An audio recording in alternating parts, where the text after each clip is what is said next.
नमस्कार जोधपुर, मैं हूं आरजे रेक्स 94.3 माय एफएम से। और हर बार शहर में जब कुछ नया सुनने और देखने को मिलता है तो हम वो पूरी सूचना लेकर आपसे मुखातिब होते हैं। आज हम जिस पर्सनालिटी के साथ में हैं उन्होंने भी बड़ा यूनिक काम किया है।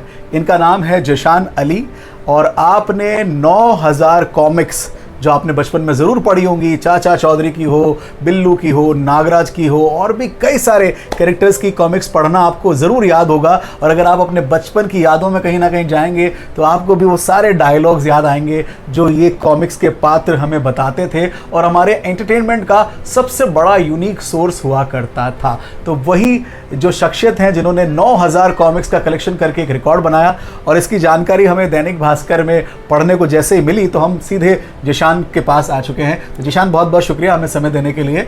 सबसे पहले जानना चाहूँगा, क्या करते हैं आप कॉमिक्स पढ़ने के अलावा? कॉमिक्स पढ़ने के अलावा मैं जो जॉब करता हूँ यहीं की एक निजी स्कूल में मैं ग्राफिक डिज़ाइनिंग का वर्क करता हूँ। मेरा कार्य रहता है स्कूल की टेक्नोलॉजी के लिए काम करना और बच्चों की वर्कशीट्स डिज़ाइन करना। अरे वाह, क्या बात है। तो मुझे लगता है ये ग्राफिक डिज़ाइनिंग का आइडिया कहीं कॉमिक्स पढ़ के तो नहीं आया? बिल्कुल, मैं सभी से यही कहता हूँ जो भी मुझे पूछते हैं कि क्यों आप इस फील्ड में हैं, तो मैं ग्राफिक डिज़ाइनिंग में मेरे आने का कारण ही कॉमिक्स हैं, क्योंकि मैंने बचपन से ही कलरफुल देखा है हर चीज़ को।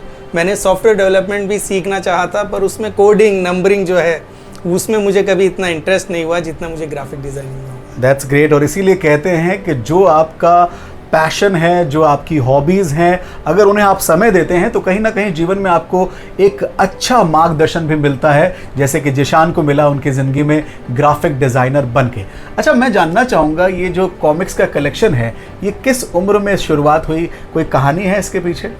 सर, इसकी शुरुआत जहाँ तक मुझे पता है लगभग 10-11 साल का जब मैं रहा हूँगा तभी से मैंने कॉमिक्स पढ़नी शुरू कर दी थी। Okay. मेरे पापा जब भी फैक्ट्री से काम करके वापस घर आते थे तो मेरे लिए कभी भी कॉमिक्स लाना नहीं भूलते थे। अरे वाह। उन्होंने ही मुझे हमेशा कॉमिक्स पढ़ने के लिए दी, जिसकी वजह से ये आज तक मेरे अंदर है। 9000 कॉमिक्स, इतना आसान तो नहीं रहा होगा ये। क्या क्या परेशानियों का सामना करना पड़ा इन कॉमिक्स के कलेक्शंस को लेकर? कॉमिक्स का कलेक्शन मैंने वापस से करना 2014 में शुरू किया था। Okay.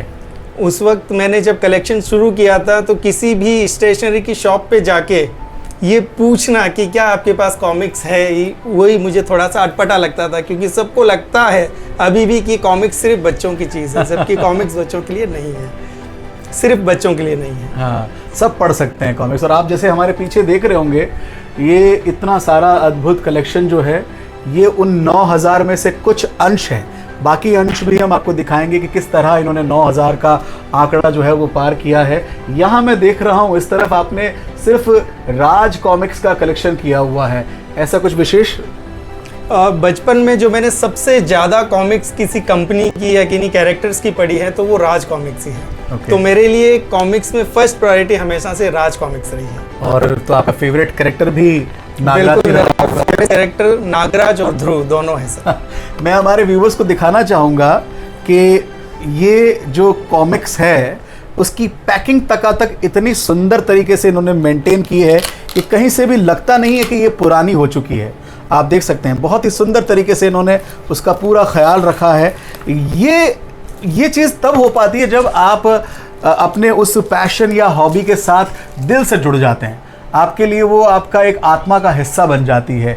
और कहीं ना कहीं जिशान ने एक बार फिर इन कॉमिक्स के दौर को याद दिलाकर हम सबके बचपन की यादों को ताज़ा कर दिया है। और जैसा कि इन्होंने बताया कि इनका फेवरेट है नागराज। मेरा चाचा चौधरी हुआ करता था और जब साबू को गुस्सा आता था तो कहीं ना कहीं बिल्कुल ज्वालामुखी फूटता था। बिल्कुल। अच्छा, ये जो कॉमिक्स हैं ये अब आपने 9000 कॉमिक्स कर लिए, तो क्या ये कॉमिक्स कोई और भी आपसे पढ़ने के लिए लेता है या सिर्फ आप ही पढ़ते रहते हैं?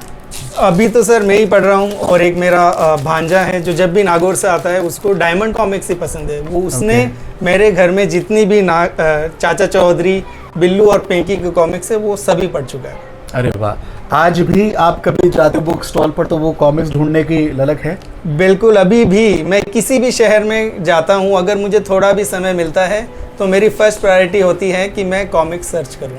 अरे वाह।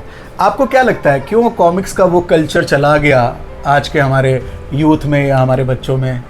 सर, जब से टेक्नोलॉजी ने बढ़ी है, जब से टेक्नोलॉजी बढ़ी है, बच्चों के हाथ में गैजेट्स आए हैं, वीडियो गेम्स आए हैं, तब से कॉमिक्स का दौर कम होना शुरू हुआ है।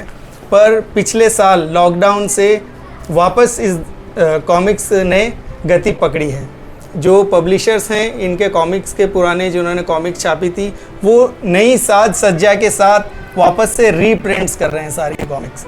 ये ओरिजिनली कॉमिक्स जो इस इशू में अगर हैं, वो ओरिजिनल कॉमिक्स जो फर्स्ट प्रिंट है इनका, वो 1986 से लेके 1990 के बीच में प्रिंट हुई है सारी कॉमिक्स, जिनको वापस से कंपनी प्रिंट कर रही है ताकि वापस वही पुराना दौर हम सभी साथ में जी सकें। और क्या इसका कोई डिजिटल वेरिएंट भी आने वाला है अभी तक डिजिटली पढ़ सके?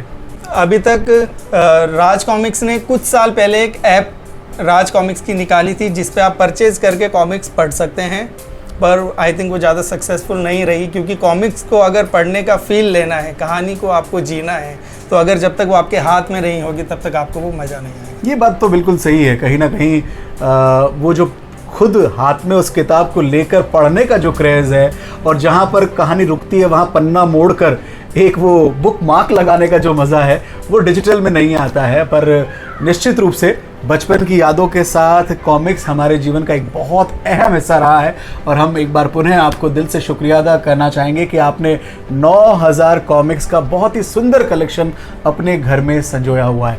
आपका क्या मैसेज है हमारे व्यूवर्स के लिए जो कॉमिक्स पसंद करते हैं या जो पढ़ना लिखना पसंद करते हैं उनके लिए? मेरा यही कहना है सबसे कि अगर आप बुक्स पढ़ते हैं, चाहे वो कोई भी हो, कॉमिक्स भी पढ़ें, दूसरी बुक्स भी अगर आप पढ़ रहे हैं, तो उससे आपके जो शब्दकोश है वो बढ़ेगा, आपकी स्पेलिंग्स मिस्टेक कम होगी। हो सकता है कि उन्हीं किताबों में आपको अपना नया करियर देखने को मिल जाए। तो आप हमेशा किताबें पढ़ें, कॉमिक्स पढ़ें, और जितने ज़्यादा आप लोगों को पढ़ा सकते हैं उतना ही हमारे पूरे समाज के लिए, पूरी सोसाइटी के लिए ये ज़रूरी है कि हम सब किताबें पढ़ें। किताबें पढ़ना बहुत अहम है, और कॉमिक्स अगर पढ़ना हो आपको तो आप जिशान से मिल सकते हैं। आपकी ये जो कॉमिक्स है, ये किसी कोई पढ़ने के लिए ले सकता है? बिल्कुल ले सकते हैं सर। क्या प्रोसेस है उसका, ये भी बता दीजिए हमारे व्यूअर्स को। कॉमिक्स लेने के लिए अभी हम एक फॉर्म बनाने वाले हैं, जिसमें मैं सिर्फ आपसे अंडरटेकिंग लूँगा। आपका एक आईडी प्रूफ मुझे देना होगा, आपको एक फ़ोटो देना होगा, और उस अंडरटेकिंग पे आपको साइन करने होंगे। फिर आप मुझसे कॉमिक्स ले सकते हैं। मैक्सिमम एक टाइम में आप 3 कॉमिक्स एक साथ ले जा सकते हैं।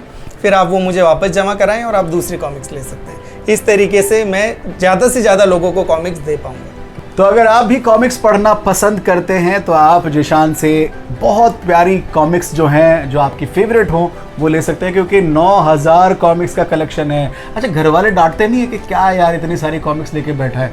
मैं देख रहा हूँ आपने तो जहाँ बिस्तर रखने की जगह होती है वहाँ पे भी कॉमिक्स रखे हुए हैं आपने। बिल्कुल बिल्कुल। शुरू में मम्मी मुझे कहती थी कि ये क्या कर रहा है तू, बचपन में पढ़ता था, अब क्यों इसको वापस कलेक्ट कर रहा है?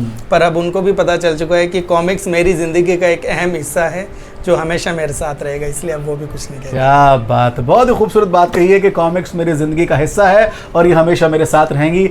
आप भी अपने बचपन की यादों में से कॉमिक्स के वो क्षण ज़रूर याद कीजिएगा ये वीडियो देखने के बाद में, और जब भी समय मिले अच्छी किताबें, अच्छे कॉमिक्स ज़रूर पढ़ें, क्योंकि पढ़ने से जो ज्ञान मिलता है उसका मुकाबला दुनिया की कोई टेक्नोलॉजी नहीं कर सकती। I can bat on that. Thank you so much for watching this video. Once again, congratulations for your great collection of 9,000 comics in one house. Jishan Ali. Thank you so much, sir. Superb. Thank you.